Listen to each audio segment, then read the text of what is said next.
When I entered the room, the alien girl gasped, "Mother, it's him, it's him."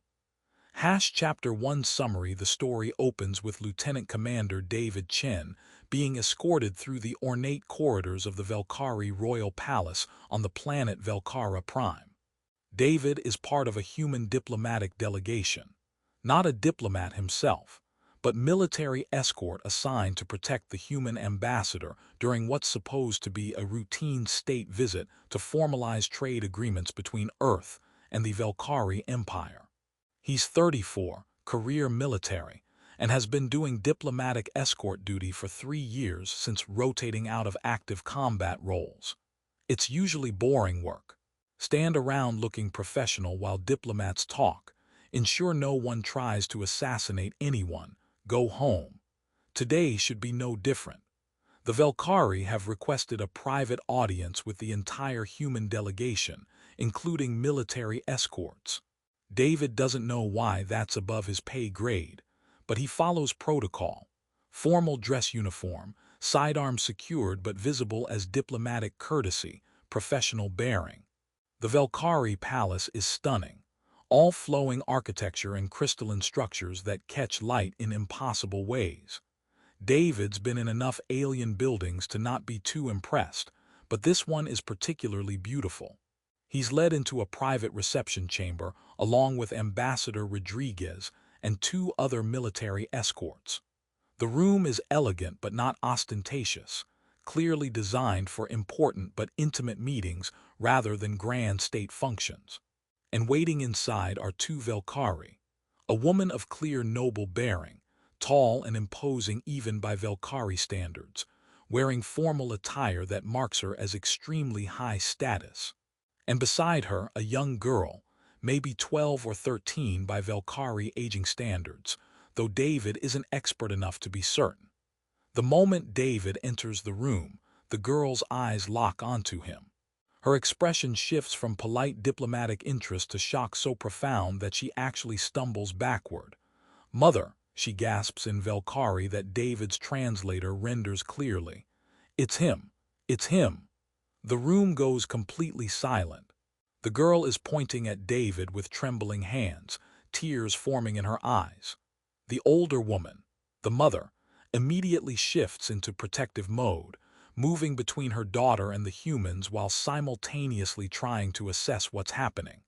Ambassador Rodriguez looks confused and concerned. The other escorts shift slightly, hands moving closer to weapons in case this is some kind of threat.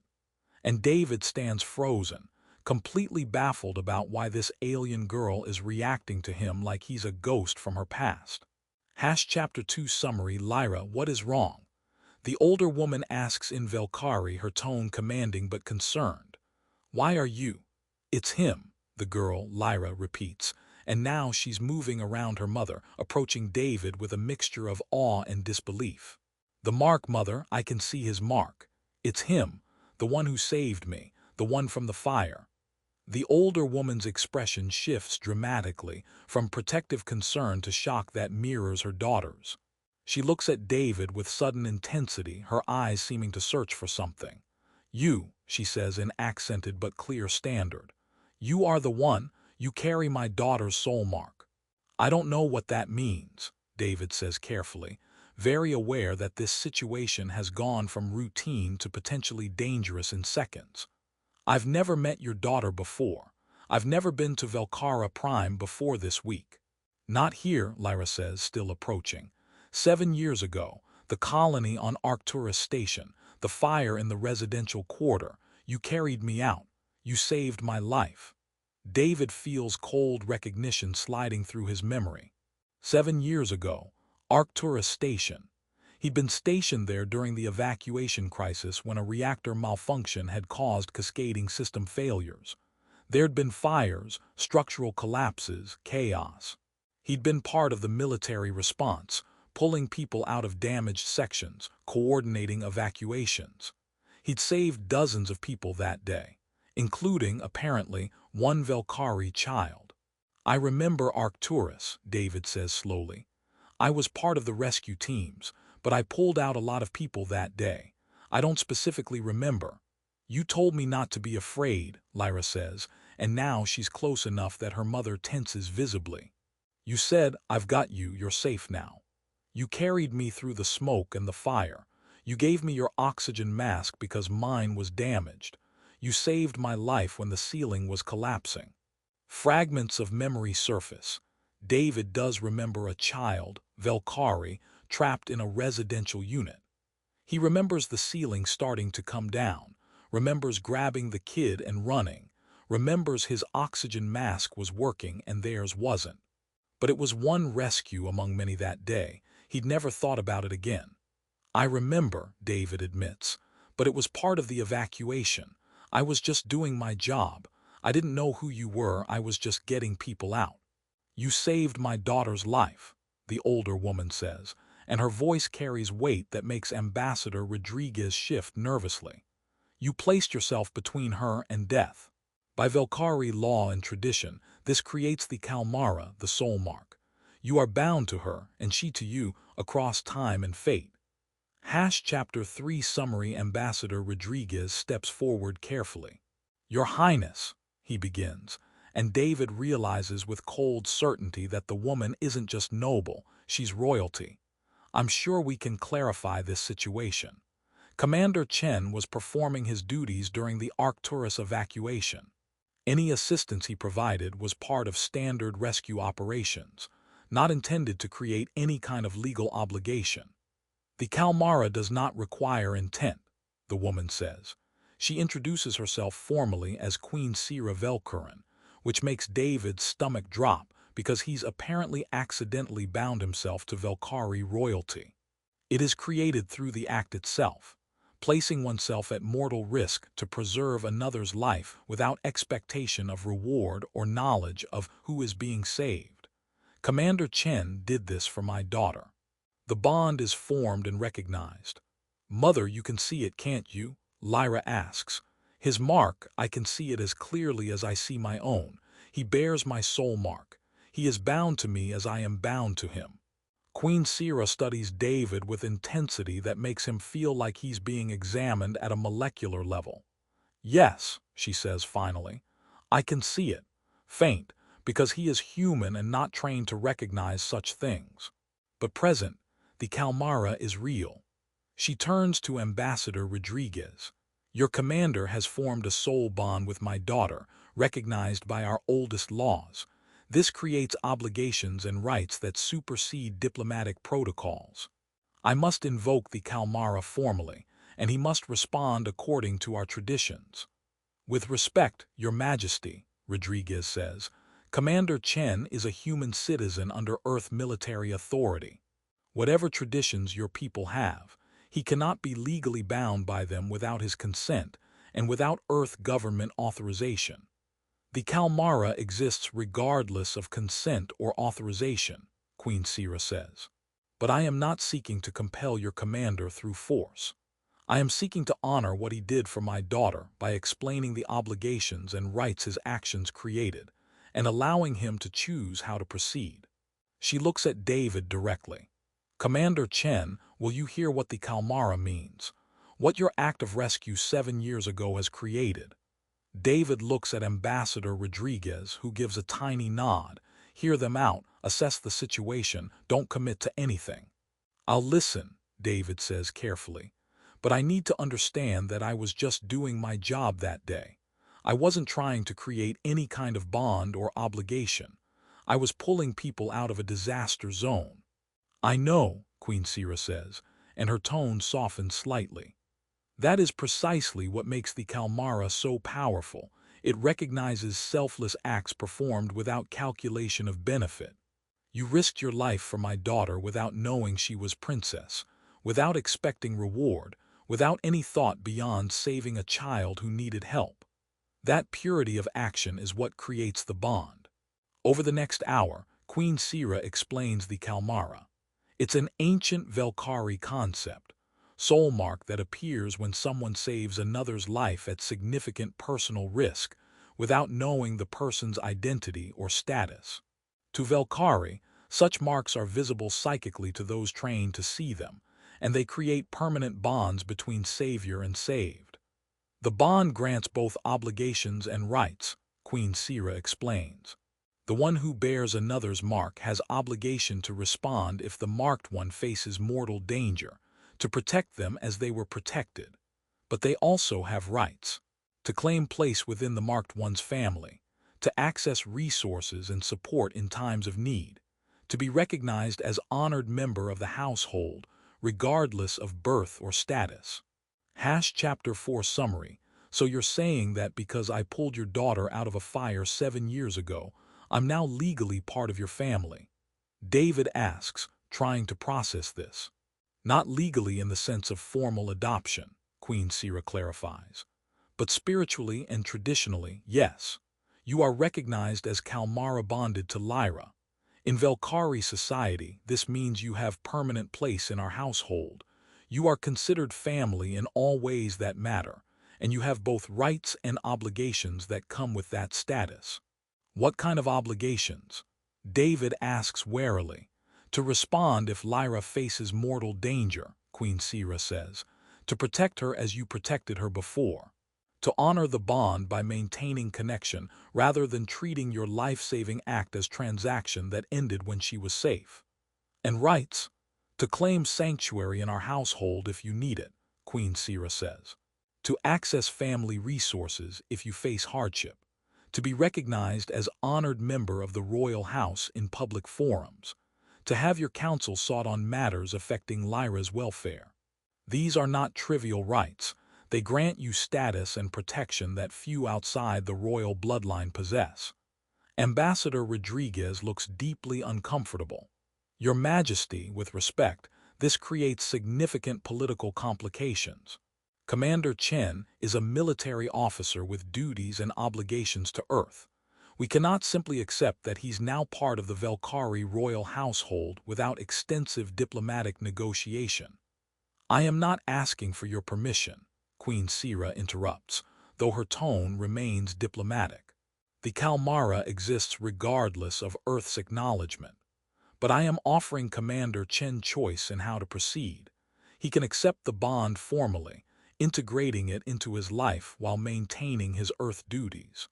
Or he can acknowledge the bond but request minimal involvement, honoring it in spirit while maintaining distance. Or he can reject it entirely. This would be deeply dishonoring in Velkari culture, but it is technically possible. She looks at David. I am asking what you choose. Will you accept the bond my daughter bears for you? Will you acknowledge that your act of rescue 7 years ago created connection that transcends your intentions? David looks at Lyra, who's watching him with hope and fear mixed in her expression. She's just a kid, well, a teenager now, but she was a child when he saved her. She didn't ask for this bond any more than he did. I need time to think about this, David says. I need to understand all the implications before I commit to anything. That is fair, Queen Sira acknowledges. But know this, my daughter has carried your soul mark for 7 years. She has known, from the moment she was old enough to sense such things, that someone out there risked everything for her. That you exist, that your bond exists, whether you acknowledge it or not. I am asking you to consider what it means to her to finally meet you, to have the opportunity to thank you properly, to build relationship with the person who saved her life. Over the following days, David learns more about what the Kalmara means. Lyra had been asking about him for years, hoping to find the human rescuer whose mark she could sense but not identify. The Arcturus evacuation records had been incomplete, making it nearly impossible to track down which rescue worker had pulled her specifically from the fire. Finding David now, during a routine diplomatic visit, feels like fate to the Velkari. I did not engineer this meeting, Queen Sira tells David during a private conversation. I had no idea you were the one until Lyra recognized you. But now that I know, I must honor what you did by offering you the full rights and status the Kalmara grants. You saved my daughter. You are owed debt that can never be fully repaid. I don't want repayment, David says. I was just doing my job. Which is exactly why the debt exists, Queen Sira says. Because you did not seek reward. because you acted from duty and compassion rather than calculation. This purity is what creates the bond. David faces a choice: reject the Kalmara and return to his normal life, leaving Lyra with a bond she can sense but never develop. Or accept it, integrating this unexpected connection into his life, while navigating the political and personal complications it creates.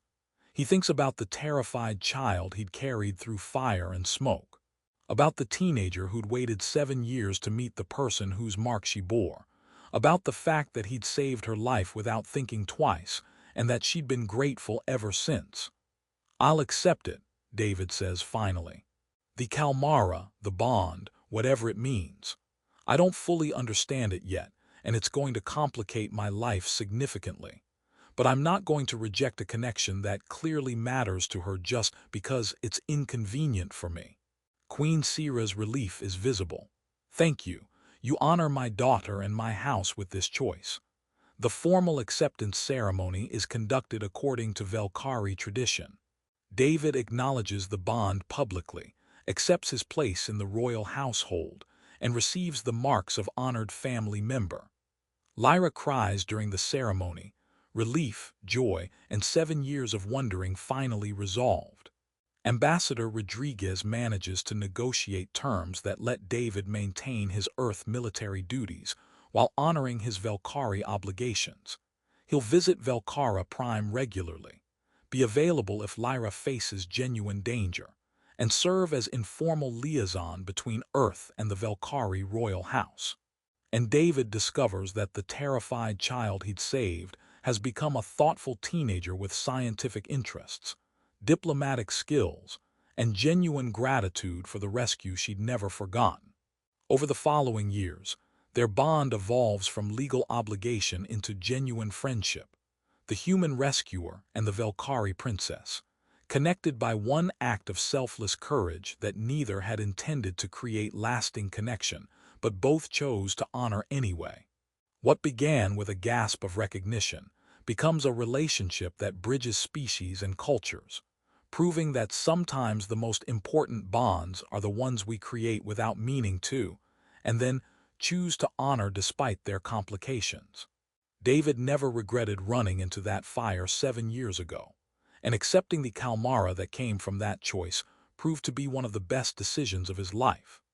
Chapter 1 Lieutenant Commander David Chen had been doing diplomatic escort duty for 3 years, and he'd learned that the job consisted mostly of standing around looking professional while diplomats talked about things that didn't concern him.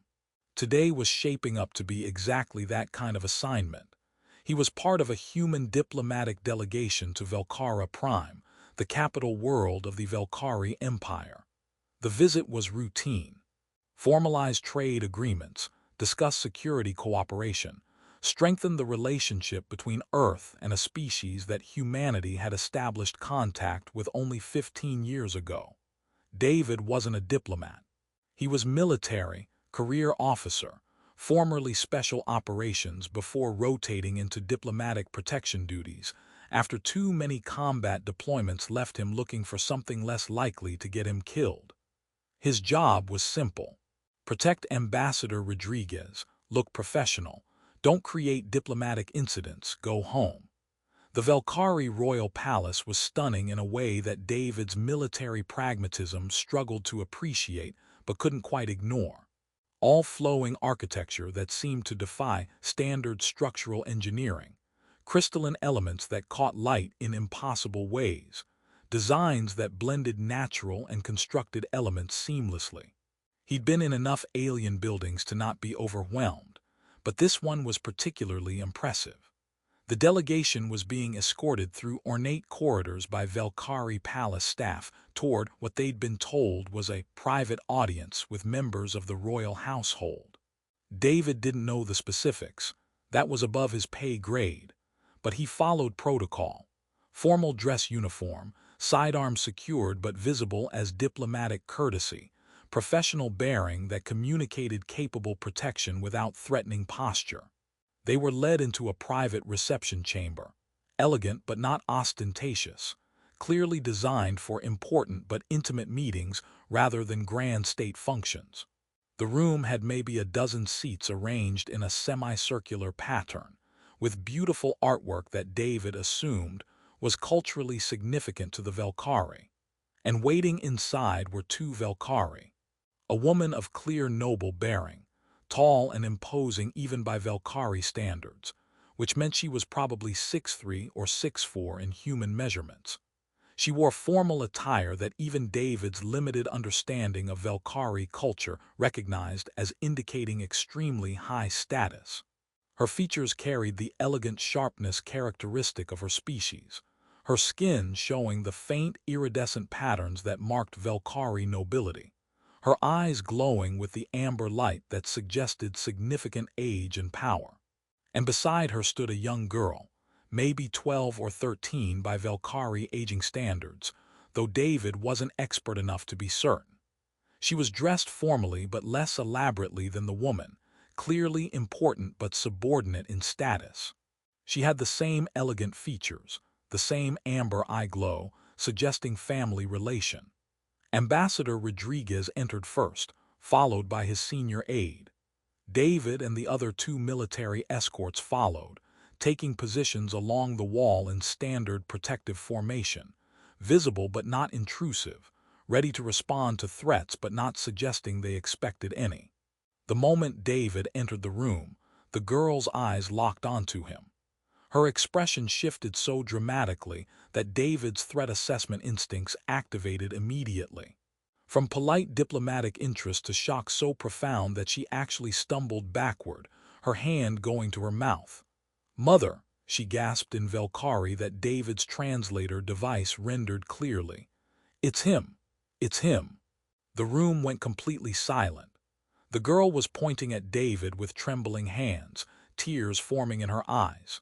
The older woman, the mother, immediately shifted into protective mode, moving between her daughter and the humans with fluid grace that suggested significant combat training, while simultaneously trying to assess what was happening. Ambassador Rodriguez looked confused and deeply concerned. This was definitely not how diplomatic meetings were supposed to begin. The other two escorts shifted position slightly, hands moving closer to weapons in case this was some kind of threat. And David stood frozen, completely baffled about why this alien girl he'd never met was reacting to him like he was a ghost from her past. "Lyra, what is wrong?" the older woman asked in Velkari, her tone commanding but concerned. "Why are you—" "It's him," the girl Lyra repeated, and now she was trying to move around her mother, approaching David with a mixture of awe and disbelief. "The mark, mother, I can see his mark. It's him, the one who saved me. The one from the fire." The older woman's expression shifted dramatically, from protective concern to shock that mirrored her daughter's. She looked at David with sudden intensity, her eyes seeming to search for something he couldn't identify. "You," she said, switching to accented but clear standard. "You are the one. You carry my daughter's soul mark." "I don't know what that means," David said carefully, very aware that this situation had gone from routine to potentially dangerous in seconds. "I've never met your daughter before. I've never been to Velkara Prime before this week." "Not here," Lyra said, still approaching despite her mother's protective positioning. 7 years ago, the colony on Arcturus Station. The fire in the residential quarter. You carried me out. You saved my life." David felt cold recognition sliding through his memory like ice water. 7 years ago, Arcturus Station. The reactor malfunction that had caused cascading system failures throughout the colony infrastructure. Fires, structural collapses, chaos. He'd been stationed there, part of the military presence that had coordinated the evacuation. He'd saved dozens of people that day, pulling them from damaged sections, carrying injured colonists to safety, coordinating rescue teams through the worst of the crisis, including, apparently, one Velkari child. "I remember Arcturus," David said slowly, fragments of memory surfacing. "I was part of the rescue teams during the evacuation, but I pulled out a lot of people that day. I don't specifically remember." You told me not to be afraid, Lyra interrupted, and now she was close enough that her mother tensed visibly, clearly torn between allowing her daughter to approach and protecting her from potential threat. You said, "I've got you, you're safe now." You carried me through the smoke and the fire. You gave me your oxygen mask because mine was damaged. You saved my life when the ceiling was collapsing around us. More fragments surfaced. A child, Velkari, trapped in a residential unit that was filling with smoke. The ceiling starting to come down, structural supports failing. Grabbing the kid, checking their oxygen mask, Broken giving them his own mask and running for the exit while holding his breath. He did remember, but it had been one rescue among many that day. One terrified child among dozens of terrified people. He'd gotten them out, handed them off to medical personnel, and moved on to the next emergency. He'd never thought about it again. I remember, David admitted, but it was part of the evacuation. I was just doing my job that day, getting people out, coordinating rescues. I didn't know who you were, I was just getting people to safety. You saved my daughter's life, the older woman said, and her voice carried weight that made Ambassador Rodriguez shift nervously. You placed yourself between her and death. You risked your own life without knowing who she was or whether you would be rewarded. By Velkari law and tradition, this creates the Kalmara, the soul mark. You are bound to her and she to you across time and fate. David looked at Ambassador Rodriguez, who looked back with an expression that clearly said this is way beyond standard diplomatic protocol, and I have no idea how to handle it. The older woman drew herself up to full formal bearing. I am Queen Sira Velkurin, sovereign of the Velkari Empire.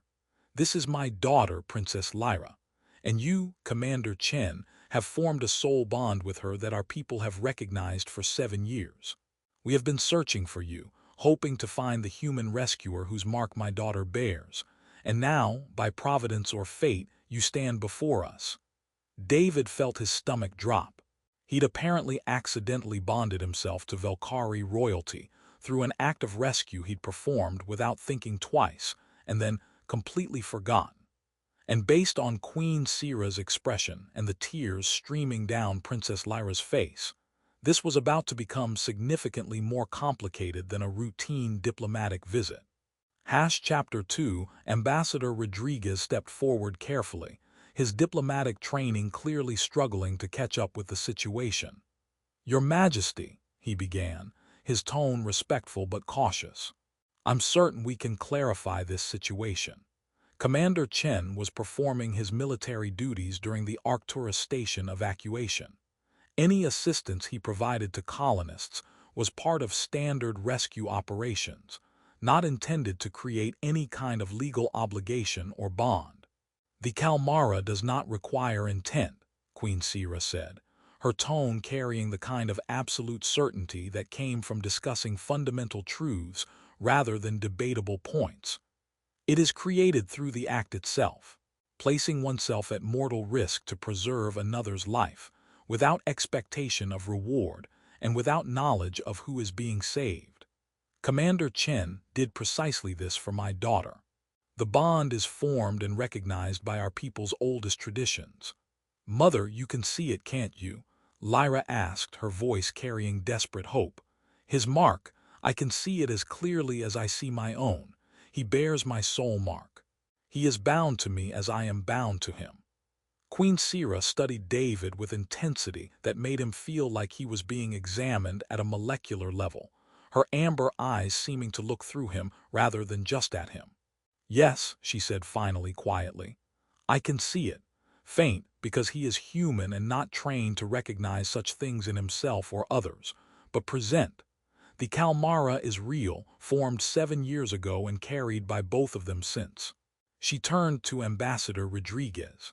Your commander has formed a soul bond with my daughter, recognized by our oldest laws and traditions. This creates obligations and rights that supersede normal diplomatic protocols. I must invoke the Kalmara formally, and he must be given opportunity to respond according to our customs.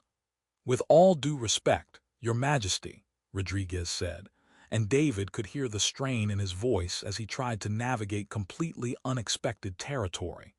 Commander Chen is a human citizen serving under Earth Coalition military authority. Whatever traditions your people observe, he cannot be legally bound by them without his informed consent and without appropriate authorization from Earth government. The Kalmara exists regardless of consent or authorization, Queen Sira said. It is not a legal contract that requires negotiation. It is a spiritual reality recognized by our people when certain acts occur. However, she added, and her tone softened slightly, I am not seeking to compel your commander through force or political pressure. I am seeking to honor what he did for my daughter by explaining the obligations and rights his actions created, and by allowing him to choose how he wishes to proceed with that knowledge. She looked directly at David. Commander Chen, will you hear what the Kalmara means? What your act of rescue 7 years ago has created between you and my daughter? I ask only that you listen and understand before making any decisions. David looked at Ambassador Rodriguez, who gave an almost imperceptible nod. Hear them out, assess the situation, don't commit to anything without consultation. I'll listen, David said carefully. But I need you to understand that I was doing my job that day. I wasn't trying to create any kind of bond or obligation. I was pulling people out of a disaster zone because that's what I was trained to do. I know, Queen Sira said, and for the first time her formal composure cracked slightly, showing something that might have been genuine emotion beneath the royal bearing. That is precisely what makes the Kalmara so powerful and so rare. It recognizes selfless acts performed without calculation of benefit. You risked your life for my daughter without knowing she was a princess, without expecting reward, without any thought beyond saving a child who needed help. That purity of action, that selfless courage, that is what creates the soul mark. She gestured to seats arranged in the reception chamber. Please, let us sit and discuss this properly rather than standing in formal confrontation. The next hour was one of the strangest of David's life. Queen Sira explained the Kalmara with the kind of careful detail that suggested she understood how foreign the concept would be to humans. It is an ancient tradition among my people, dating back millennia. When someone saves another's life at significant personal risk, true mortal danger, not merely assistance or aid, without knowing the person's identity or status, a soul mark is created. To those of us trained to perceive such things, the mark appears as a visible connection between the Savior and the saved. You can actually see this mark, David asked skeptically. Yes, Queen Sira confirmed, though it requires training and sensitivity that not all Velkhari possess. I can see the mark my daughter bears, your imprint on her soul, formed in the moment you chose her life over your own safety. And I can see, faintly, the reciprocal mark she has left on you, though you cannot perceive it yourself. What does this mark do? David asked, besides being visible to people who are trained to see it.